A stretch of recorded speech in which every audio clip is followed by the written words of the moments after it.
Good evening, my friends. This is Paul, and today I'm going to be reviewing the 4th Challenger Pack for Super Smash Bros. Ultimate, which contains Terry Bogard from Fatal Fury, as well as so many other SNK references that I don't even know if I can count them in this video. So obviously at this point, the answer is yes, you should definitely buy the Fighter's Pass if you have $25 to spare, especially because they've got Banjo in it. But the real question I aim to answer for those watching this is, should you buy Terry if you're not interested in the other fighters, or don't want to do the Fighter's Pass and want to base your DLC decision based on individual fighter merits? So, I went into this knowing absolutely nothing about this character. In fact, when he was announced, I literally said, "Who?"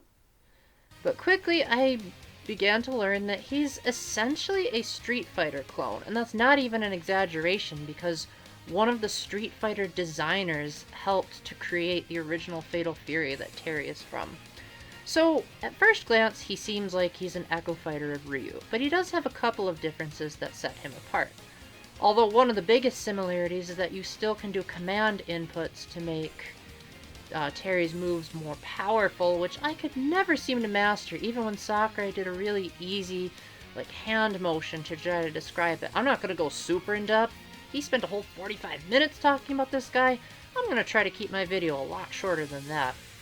So, Terry's neutral special is shooting fire along the ground. You can do a weak version or a strong version, depending on how long you hold down the special button. At first glance, this may seem like just a standard projectile attack, until you realize that it only goes along the ground. It's not really intended for use in the air, and if you try, well, the range is going to be ridiculously short. But it is good for catching opponents off guard really quickly. His side special changes depending on whether you're facing backwards or forwards, which is a first in the Super Smash Bros. Series. Forward, it's basically Pikachu's headbutt, where he charges into the opponent. And the other way, he basically does a somersault to get to the other side of the opponent really quickly. Sakurai also said this could be useful for jumping onto platforms in stages that have them, but honestly, why not just do a double jump? His up special is essentially one of those corkscrew moves where he just does an uppercut, and it can be terrible at recovering if you don't use his side special first. So far, so very, very similar to Ryu. Now for the down special, which is actually more similar to Incineroar of all people. Never thought I'd be making a comparison to him. For Terry's down special, he basically jumps up and lands on the ground hard, or as Sakurai worded it, like an M shape. So, overall, judging from these descriptions of the moves alone, it might be easy to say, oh, well, why would I bother with this? Because Terry seems so similar to Ryu and Ken. Well, he does have a few differences that make him ever so slightly much more fun to play as. It seems like because he has longer legs, his reach seems farther, because I did way better with him than I ever did with Ryu or Ken combined, and I don't even know how to describe why. Maybe it's because his projectile is short range as opposed to being all over the place like Ryu's and Ken's. I don't know. Maybe it's because he has a cool hat. You tell me. His final smash, I believe, is called Triple Meteor, and what it does is he shoots 3 giant fireballs on the ground, and if one of those fireballs hits your opponent, then it'll transition into one of those cinematic final smashes that Sakurai seems to love in this game, where he basically just beats the living daylights out of the opponent in a cinematic fashion. Instead of describing it to you, I'll just let you watch it if it gets far enough in the footage, or let you try it out for yourself. Basically, think of it like Captain Falcon's final smash, where he, runs into the opponent with the blue Falcon, and then it triggers an F-Zero race where he runs over someone. It's that kind of final smash. Now, as far as the stage that Terry gets, this is really cool. It's called King of Fighters Stadium, not the King of Fighters Stadium, but King of Fighters Stadium, because King of Fighters is a proper noun in the Fatal Fury universe for a tournament known as King of Fighters Tournament, without the word "the" in there, which Sakurai himself made sure to point out. Basically, it's a totally flat stage that, for the first time in Smash history, does not let you go past the walls. In fact, even if you launch an opponent towards the sides of the screen, they'll just bounce off. However, the walls can crack, so if you send them enough damage or hit them hard enough, you'll eventually cause them to shatter through the wall, get a KO, and then fireworks will light up in the crowd. In addition to that, depending on the music that you choose, and I presume if you have hazards on, you can also see various SNK characters in the background. And since there are 50, I repeat, 50 SNK songs that come along with this package, honestly, that's a steal for $5. Like, even if you don't like Terry, even if you don't like the character, even if you don't like the SNK spirits that he provides, 50 songs is insane. It even puts Final Fantasy to shame. Now, granted, in my opinion, not that many of them were good, but that could also be because I don't like heavy rock. Maybe you do. Maybe you're a huge fan of Metallica and you're like, yeah, Paul, it's about time that kind of music is in Smash. Well, guess what? You get 50 of those some-odd tracks, with very few exceptions. There's even a vocal track that comes in both Japanese and English versions, just to throw in a little bit of variety. That might even be my favorite one so far.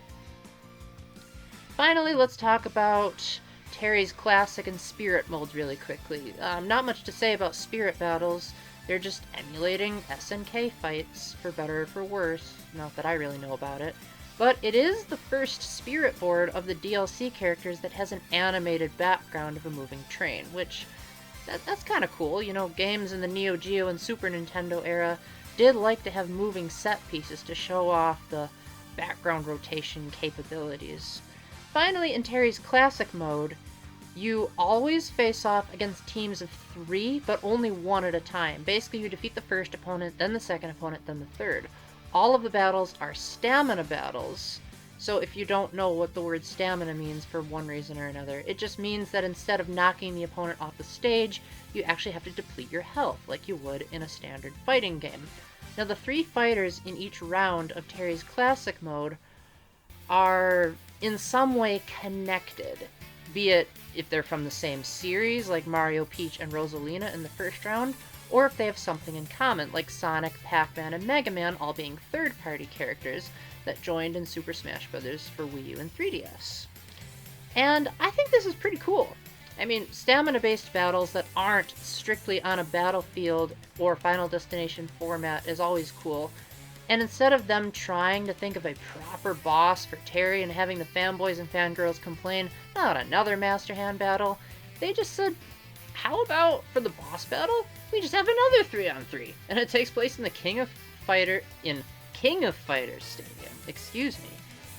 And not only that, but Terry himself shows up, which I believe makes this the first time in a DLC fighter's Classic mode route that the DLC fighter himself shows up in the Classic mode route. So, facing yourself.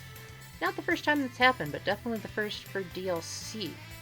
So, in case you haven't realized by now, probably the biggest thing you're going to get out of this if you're not an SNK fan is the insane library of music that they put in here. 50 songs! 17 of which are brand new remixes, and most of them are heavy metal, heavy rockish songs that, honestly, I listen to them for your sake, in case you were like, I'm more of an orchestra guy or gal myself, so that you didn't have to suffer. But suffice to say, I got very little pleasure out of it, but seeing that the current number of songs, if you have all of the DLC purchased, is 956, it makes me excited to see, man, are they actually going to hit 1,000 by the time this game finishes updating? So that's all I have to say for Terry. He's, like I said, so similar to Ryu and Ken that it probably won't be worth it. He does have a really cool stage. His Classic mode is pretty cool, and he has too many SNK songs to count. Now, since I don't really have much more to talk about, I don't want you to think that this is padding, because I don't get paid for my videos, so I don't do that. But I would like to just quickly say who I would think would be the last character in the Fighter's Pass. Honestly, I'm pretty stumped, because of all of the characters announced so far, Banjo and Kazooie are really the only, pair that I even had, good knowledge of. Like, Hero, I was like, oh yeah, Dragon Quest, whatever. But Joker and Terry, I was both like, who even are these guys? I've never even heard of them. So I'm guessing it's gonna probably either be someone super duper obscure that's like popular in Japan, but here in the US it's like, huh? Or someone that's really wacky to control. For instance, I'm thinking it'd be really cool if Phoenix Wright made it in, because then Capcom could get a representation. I mean, Capcom gave Ryu as the DLC fighter in the previous game, so wouldn't it be cool if Capcom sent another character into the fray? Not only that, but Phoenix Wright has been in fighting games before, so I think it'd be cool to see, like, what is Masahiro Sakurai's take on seeing Phoenix in a fighting game. He might even say, Phoenix has appeared in Marvel vs. Capcom Ultimate All-Stars, and we've incorporated some of his moves from that. Plus, having a courtroom as a stage, that's pretty cool. As well as, I don't know, Ace Attorney has some pretty catchy music, which could make for some amazing remixes. And in addition to that, it could also provide for some awesome originals. I mean, if they include Professor Layton versus Phoenix Wright in there, that'd be doubly cool, but I doubt it, because they're not usually known for incorporating crossovers. And the main reason why I think this will be the case, although I'm not 100% certain, this is not a predictions video, this is just me talking and rambling. The reason why I think Phoenix is a good candidate is because Sakurai likes to consider popularity in other forms besides just what you think. Phoenix has appeared in mangas, shows, DVDs, video games, you name it. So he's a pretty big deal in both Japan and the US. Although, if I'm going to be biased for a minute here, who would I like to see? Well, actually I would like to see Phoenix, but it'd be really interesting if a Zero Escape rep got in. Especially because that series did better in America than it did in Japan, and it's a Zero Escape, so it would be the first, I guess, puzzle-based?